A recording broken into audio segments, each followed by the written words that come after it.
Good evening, welcome to Yemen Today News. I am Abir Ali.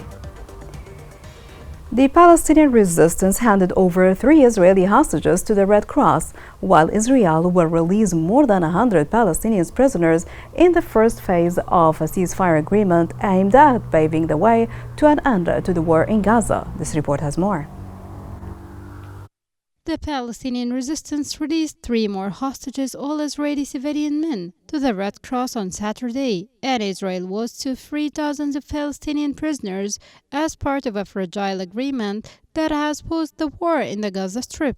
The authority explained in a statement that among those released from the Palestinian side are 7 prisoners who will be deported outside the Palestinian territories, in addition to 42 prisoners from the West Bank, 3 from the city of Jerusalem, and 27 from the Gaza Strip who are serving life sentences. Palestinian security sources and eyewitnesses said that the Palestinian institutions working in prisoner affairs prepared to receive the released prisoners in the city of Ramallah amid an atmosphere of anticipation and tension. This was the 5th swap of hostages for prisoners since the ceasefire began on January 19 before Saturday. 18 hostages and more than 550 Palestinian prisoners had been freed. The first phase of the ceasefire calls for the release of 33 hostages and nearly 2,000 prisoners, the return of Palestinians to northern Gaza, and an increase in humanitarian aid to the devastated territory. Last week, 1 Palestinians were allowed to leave Gaza for Egypt for the first time since May. It's not clear whether Israel and Palestinian resistance have begun negotiating a second phase of the ceasefire, which calls for releasing the remaining hostages and extending the truce indefinitely. The war could resume in early March